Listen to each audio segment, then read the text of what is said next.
Okay. Where do you see farming in Jamaica in the long term? Well, if you consider that maybe we are about 7% of the GDP is produced by agriculture, by Right. farmers. Right. But then when you look around, it is employing 20% of the population. Mm. Telling you how poorly people are earning that are involved there. Because, 20% earning only 7% of GDP, Yeah. it can't stretch, right? So, one thing that is going to change that most people are not going to appreciate and understand, in the US population, less than 3% are farmers, Mm. but they can produce enough to feed the country. Mm-hmm. Now, not many people in Jamaica understand what 1 acre of anything looks like, much less owning it, Mm. much less do all the work in it. True. And I dare to say that you cannot survive from 2 acres of land doing farming, Mm. unless you're doing something like greenhouse farming, protected agriculture. And as I've said to you, you'd have had to spend like 50 million Jamaican dollars to be able to have those greenhouses to start producing for you.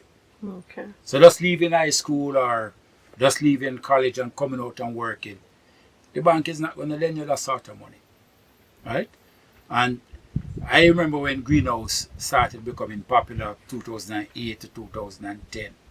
Many people went in, and very shortly after that they realized that I take my 2 million and put up a greenhouse, but it cannot provide enough income to take care of me and my family, Mm. right? And none of this 2 acre can one person do the harvesting. So we have to rethink. It is a very good practice in the hills of Manchester and other parishes, but I talk about what I know, Mm-hmm. where they have a serious system. Land clearing, we do it as a group. The land preparation as a group. The planting as a group. So today we work with you, tomorrow you work with me, the next day we go to somebody else's farm because we don't have the capital to pay out. Mm. So I cook, you help me work. Well, that's limited to the number of days that is in a month. Right. And we are dependent on rainfall. So you can do so much and no more. Mm-hmm. But that's a very good system. We just need a little more cash to put in it. And of course, the marketing is where the trouble is. Mm.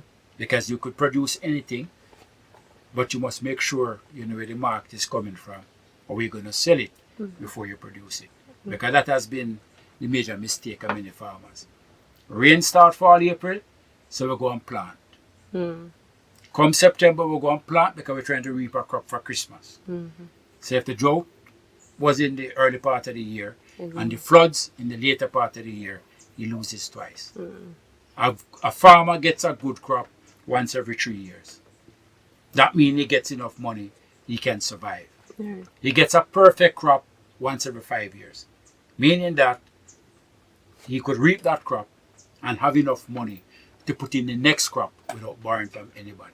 Mm. So agriculture is risky and we have to accept that. And the more we can reduce the risk, instead of getting one every 3 years, but getting 70% every year, is the way to go. And protected agriculture is a big part of that. And we don't have to be thinking about fancy greenhouses. We need to start thinking about simpler methods like permanent or semi-permanent row covers that can be put on over the entire row and taken off after you harvest the crop.